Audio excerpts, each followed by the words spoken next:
Hi, I'm Anthony Bomber Breeze and I'm your host for today's show as Terry has come down with the Queensland man flu. Very soft. So welcome to After the 80 Local Edition. On today's show, we will review the results and ladders from not only the A-grade competition, but we'll also do the reserve grade and the under-19 competition. We also have Michael Eldridge from the Eastern Cobras in our player profile. Joining me today and returning to the panel is Brothers coach Jason Connors. Welcome back, Jason. Hey Bobby, how are you, mate? Good, thanks. A good win on the weekend against Goodna? Yeah, it was a good win. A hard-fought battle, but we got the win, so very confident. Well, obviously, we'll talk about that a little bit more.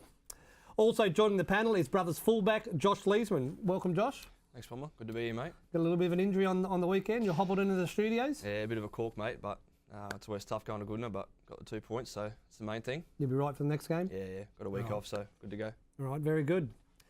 If you would like to join the discussion, you can find us on Facebook. Just go to Phoenix Media Hub, like the pages, and leave your comments below. Well, let's get to know a little bit more about our guest, Josh Leisemann. Josh, you're at Brothers. Have you always been at Brothers? Yeah, my family's been at Brothers for a few generations. My granddad and uncles and that all played there, so I had no option really but to play for Brothers. So you now work there as a development officer. What's that involved? Yeah, so me and Jason go to schools during the day, around the local area, promote rugby league, promote wellbeing, and yeah, promote rugby league skills and drills basically. So, and then running our juniors in the afternoon, all 46 teams. So, is it something that you wanted to do when you were younger, or something you've basically fallen into? Yeah, I've always loved rugby league, and Jason said there's a little bit of an opening coming up, so that was a few years ago. So, loved every minute of it so far. Yeah. So this year probably didn't begin how you really wanted. You had off-season surgery. What did you do? Yeah, I had hip surgery start of the year, late January. So it was about 4 months recovery for me. So coming back was a bit of a slow start, but starting to get fitter and building nicely. So you, like you said, you come back, you're a little bit slow early on. You had a couple of A-grade games, and then Jason, who's the coach, dropped it back to reserve grade. Was that just to get a little bit more match fitness? Yeah, he wasn't too happy with my performances, I don't think. Maybe you could ask him, but yeah, it wasn't quite fit enough, wasn't quite fast enough. So probably came back a little bit too early. But yeah, dropped him back to Reggie's for a couple of games, which was great to get my confidence back up. So. Is that right, Jason? Yeah, a little bit of lip during the week, mate. So, no, like Josh said, it depends who we were playing in our structures, and we were chopping and changing our side, and we're trying to get the right fit. And Josh is an asset for our side. It was depending on what we were looking for that week, due to why he was playing A grade or reserve grade. But now he's finding his feet, and he's going to be a big asset coming through for the next couple of games. So you think your form has got better as the years got on? Yeah, it's getting better, mate. As you get come back from injury, a little bit hesitant, a little bit slower, not as fit. Match fitness is an issue as well, but yeah, the past couple of weeks I've felt better. So you haven't seen most of. We've had a full round in the local competition. Who have you found to be the hardest team that you've played against? This year's a lot better for the competition. You know, you've got 5 or 6 teams that each week it's a battle, whereas previous years gone by, you sort of had 2 or 3 teams kick away. So each team's there's no easy games. Like even Cobras, I think we only beat by 4. West End's been a battle. West End a couple of weeks ago. Yeah. So, but Swifts, I think, are building nicely. Fassifern, I didn't play. I played Reggie's that game, but just watching that game, that was a brutal game for the boys. So, I think Fassifern are building nicely, and Swifts also. So if the grand final was next week, let's just say, who do you think would be the premiership favourites? I'd like to think we'd be there. Probably. Who would you play? Probably Swifts. Probably Swifts at this stage, I think. They've got, with Javan White coming there this year, they've got, he's a bit of X factor for them, so, and their forwards got plenty of go forward, so probably Swifts at this stage, I'd say. So you've had a couple of wins. You had a good win on the weekend, which we'll talk about more in the game. What has the team done right to get you into this position? I think defensively, it all starts with defence.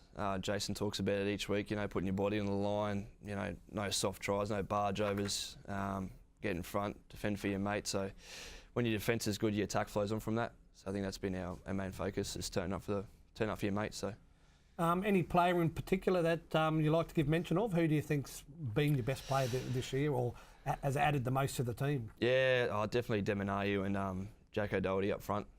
Jake's had a couple of weeks off with suspension, but he's been great. Demon's great in the forward pack, and Lawyer out in our edge has been terrific the past few years. So, yeah, those 3 have been carrying us a little bit, but yeah, they've been great. So. All right, well, good luck for the rest of the year. Thanks, Bomber. Well, let's get into the results and the action from the weekend. Let's get the results up first, and we see, well, we've got the reserve grade. They're the reserve grade results up there first there. So we'll get into preview the games, and we'll get the results up a little bit later because the first game was a Swiss West End game where Swiss got over the top of West End 38-24. What did you take out of this game? You know, Swifts have been a high, fast team, but Javon White was out. Yeah, obviously we don't get to watch review the local league because they're normally playing the same time as us. But like Swifts are a benchmark. They may have a few out, and that result, I think West End scored early and led early, didn't they, Bomber? Yeah. So Swifts overrun them. They may have had a few out, but anyone can beat anyone on any given day, and it depends how you execute. You take a penalty here or an error here, and if you execute well, you can cause an upset. But Swifts just did enough, I guess. Big Telly Zalassi there, he's been one of their better players the last couple of years. He's had a real good start to this year. He's a hard man to pull down, and he has been playing well, hasn't he, Josh? Yeah, he is. Telly's a big boy, got an offload on him, and good footwork as well. So yeah, he's a handful every time we come up against him. So. Swiss motto was hustle and muscle there. Reckon good motto to have? Yeah, I haven't heard that. Hustle and muscle. Can I steal it? I might steal that and I might use it. Hustle and muscle. Well, it sounds a little bit like it. They got a little bit of hustle and they got plenty of muscle. So, Swiss continue that form. They'll be hard to beat. West End obviously do a lot of things right, but then they seem to go away from their structure and all that there. How do you try and get that back into the boys that if you're doing things right, just keep doing it, keep going that way? Yeah, it's so hard, and I think personally it's confidence. You see with Gooden and the West Ends and the Cobras, they're losing by 4 or 6 because the confidence is down. They're not winning each week and they get a bit nervous, and that comes with confidence. Passes don't stick, etc., etc. So obviously in the second half, Swiss got a little bit ahead there. The game degenerated. Obviously, it seems to do that when one team's a little bit ahead. They seem to take the foot off the pedal a little bit. Yeah, that's right. You got to play for 80 minutes too. West End might have played a good first half, but against a classy outfit in Swifts, you got to play for 80 minutes, Bomber. So. Yeah. So, all right. We'll move on to the next game, which is the Goodna Brothers game. Obviously, a good win for your boys, Jason. Yeah, very good win down there at Goodna. It's always a tough ask going down there and get the 2 points, but I thought we were good in patches and we did enough to win that game, and I think we deserved it as well. So yeah, well, here's some highlights of the game there. Obviously, Brooke Alafipo there. He was a late starter to your side this year, Josh, and he scored 2 tries in this game, and he's getting a little bit older there, but he's still dangerous, isn't he? Yeah, both our centres played well. Lawyer had the week off. He's in New Zealand, but yeah, Brooke definitely put his hand up and played some good footy. Good attack and got us out of our own end very well. So. You mentioned Denman RU there. That was a great try from him on the weekend. 100%. He's playing 80 minutes. Tough competitor, defends well, attacks well, can ball play. Just an athlete, just a rugby league player, and he's a good asset for our team. Obviously, when you got ahead there, you knew Goodna were going to come back at you. At home, they never really get flogged, do they? Yeah, no, we scored a couple of early tries, and I think with about 20 minutes to go, it was 16-all, and they really had their tails up. But the boys did really well to defend that out, and we ended up scoring a couple of late tries.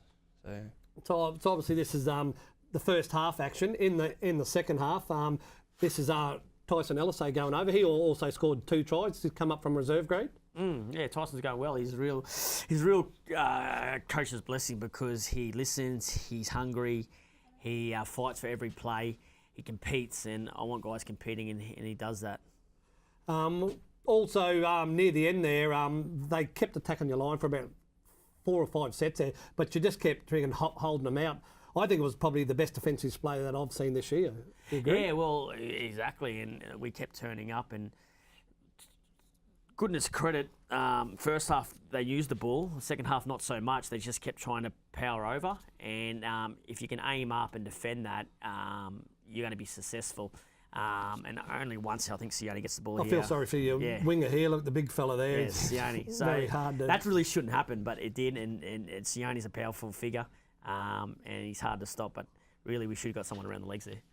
Obviously, They come hard at the end, like I said earlier there, but if you can hold them out, that must be a good positive for your defence. Yeah, it's pleasing. You take confidence out of that, Bomber. They attacked us for, I don't know how many sets of 6 on the line. Obviously, that's the only try was a bit disappointing, but for our winger, he's a bit hard to stop there. So, obviously, only 10 metres out, running full steam ahead. So yeah, all right, very good win from you boys. We'll now move on to the Fassifern-Norse game, which obviously Fassifern out at home there. They're always very hard to beat. I think Norse got over for the first try there, but Fassifern, if we see from the highlights, they've got speed to burn, and speed is a big thing, isn't it, Jason? Yeah, exactly. If you've got speed, it's hard to stop. And just that shape there for North, they started well. It was good shape there, and they scored in the corner. But Fassifern, they're always throwing something at you. They're quick. They get through half gaps. They've got an offload on them. They're pushing up. They're a hard team, and I really fear them, actually. Being a fullback, Josh, obviously it's a nightmare playing them when you've got Blenda Varvu and Lavini and Marika getting through the line there. They've got that much pace. You've got to try and push them towards the sideline. Yeah, that's right. When you don't really know what they're throwing at you, they probably don't know half the time either, which is hard. Sometimes you can try and guess what they're doing, but they're flicking offloads away. And yeah, if I've got them one-on-one, I'm in a bit of trouble, I think. So obviously it was a close game for a while, but obviously, like I said, speed out wide. Their centre, I think, their winger scored 4 tries. See, as you can see there, they sidestep. They're light on their feet. You're like a handful of these in your team, wouldn't you? Yeah, I'd love to get some. There's about 6 of them. They're just the natural instinct footballers. I don't know where they're from or that, but they're just natural gifted footballers. And without them, I think they'd be a different football side.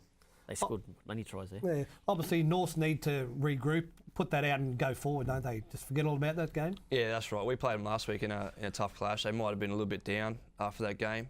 And it's always hard to bounce back after a loss, and especially going to Fassifern.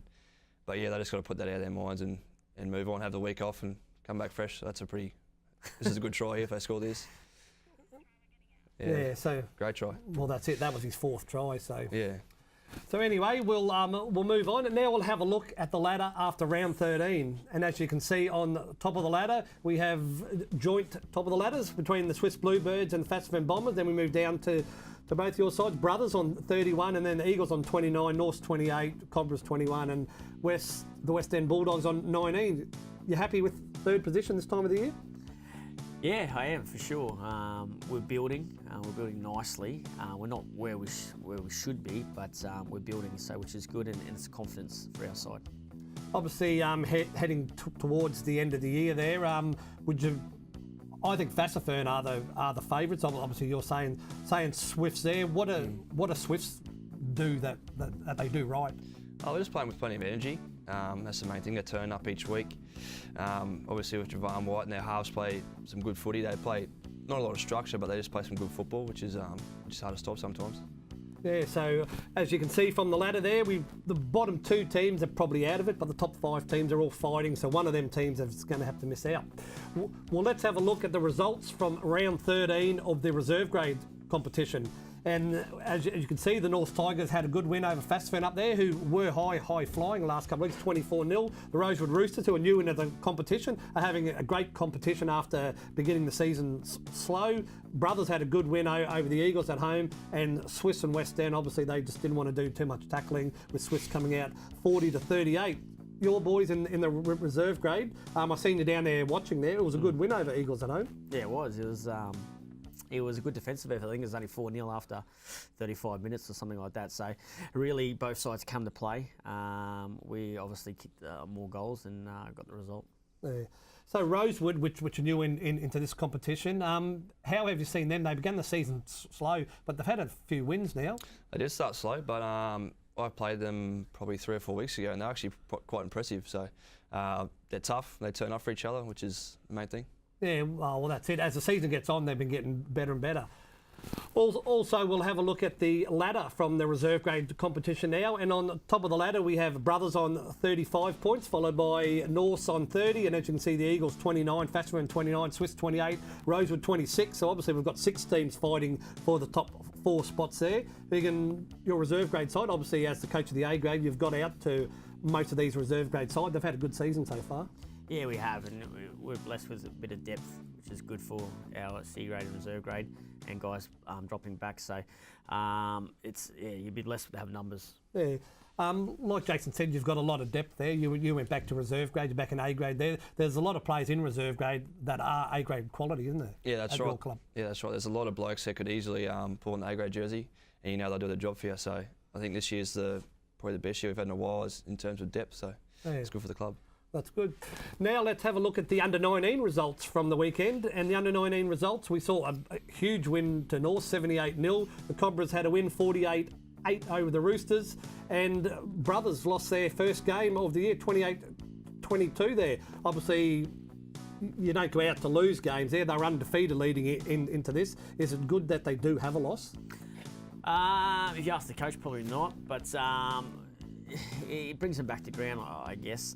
Brothers Ipswich were in the game, but Goodna played a little bit better. Even the coach from the 90s, Darryl Squires, would admit Goodna came to play, we didn't, and Goodna got the result. But the boys are travelling well. They're a fine bunch of kids, actually. They've come through the system at Brothers, a lot of the Brothers juniors, and they're just playing really good, structured and connecting football. So obviously, with the first loss there to Goodna, the 19s competition, it's just who turns up on the day. Being young there, obviously some are a bit immature, how they turn up, what they did the night before and all that. Yeah. It's a big thing, isn't it? That's right, there could be a couple hungover sometimes, but yeah, no, 19s probably didn't have the best game on the weekend, but that's right, you got to turn up week in, week out, because you can lose to anyone. So.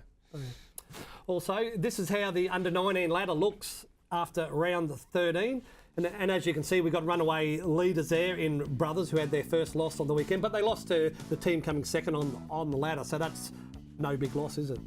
No, not at all. And, you know, they're travelling well, but these sides, Goodna, North, West End, and West End's a side that has got a bunch of talent.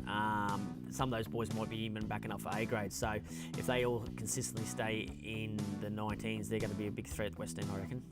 So obviously the under-19s competition, we've got probably 6 teams still fighting for that 4th position. That's a very close competition from second down to 6th, isn't it, Josh? Yeah, it's good to see. You know, years gone by, you've had, like I said before, a couple of teams always kick away, but you've got 6 teams there that could all make the top 4 and play finals football, so that's good for the under-19 competition. Very good. Well, that's the under-19 later. Now let's go to today's player profile.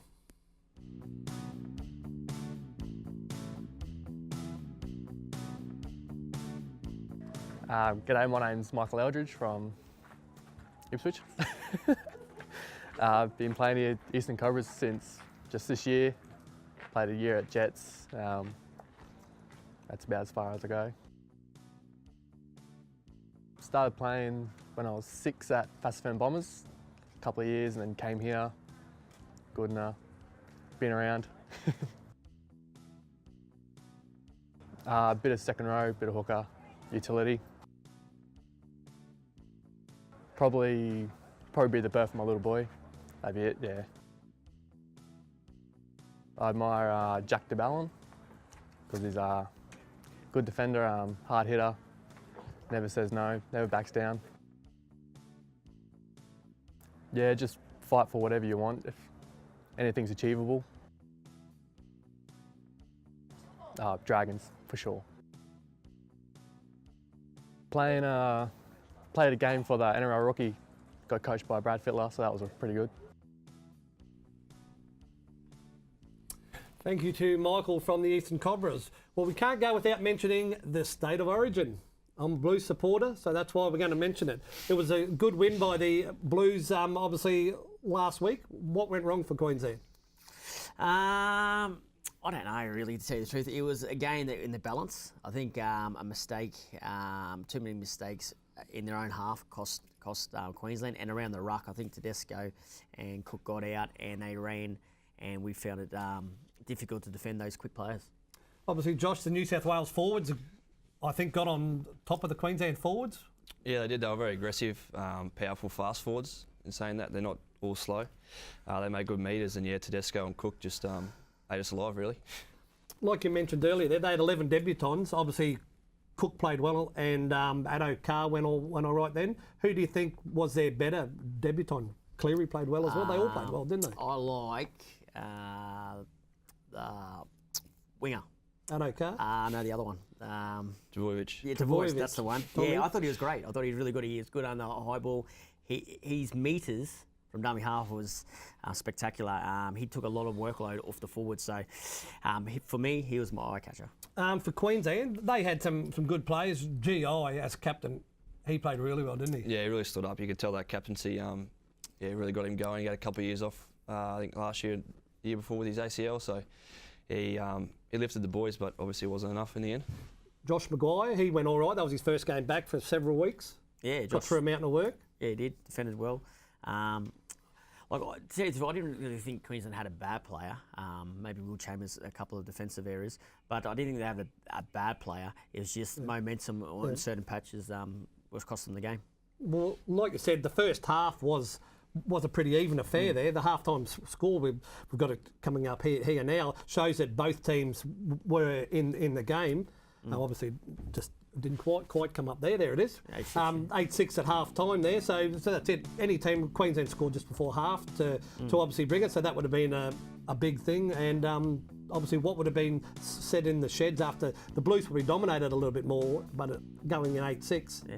I think after the shed, I think we were too structured. We were trying to go at the back instead of going through the middle like the Blues did. You see the Blues, they weren't a structurally side. They played a little bit of ad-lib, getting an offload into Tedesco, going through the middle, Cook going through and pushing up. And that's what led to their tries. Queensland were trying to go at the back, and we didn't really offer too much, only from a kick and an intercept we scored, so we need points there. Obviously for Blue supporters, now we'll get the next graphic up, which is the full-time result. And the full-time result, 22-12. Obviously the second half was a better one for the Blues. Yeah, well, it should have only been 16-12. That last one was a forward pass, bomber. Well, about 5 metres, mate.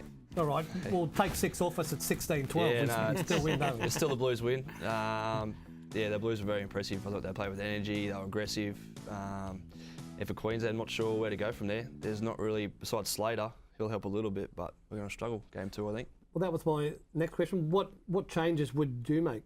Obviously, does Billy come back in? Does Matt Scott come back in? More Parramatta players, I think. I really don't know. They say changes after a loss and we're in the game. Do you need changes? I don't know if that's the case, but I don't think they'll make too many changes. I think Slater will come in, and I don't know who will they'll play on the bench. Well, I reckon that's about the only change I'd make, picking Bill in there. But obviously, I'm a Blues supporter. We're happy, but it's happened before. Last year was the same. We won the first game. The series is not over yet, so until we win the second one, then I'll be happy. Well, we have no games in the RLI competition this weekend due to the Ipswich Cup, so we'll give some of the players time to get over their injuries, as well as some time to enjoy their teammates and have a good time at the Cup. Well, that's all we have time for on After the 80 Local Edition today. Thanks, Josh. Thanks for coming in. Thanks, Bomber. Thanks for having me, mate. And good luck for the rest of the season. Thanks, mate. Also, thank you to Jason. Thanks for coming in, and thanks for your insights and letting us know a little bit about how Brothers are going. Yeah, thanks, Bob. It was good to be here. Well, I hope you all enjoyed the show as much as we enjoy bringing it to you. For more updates, make sure you like our Facebook page, Phoenix Media Hub. I'm Anthony Bomber Breeze. Thanks for watching.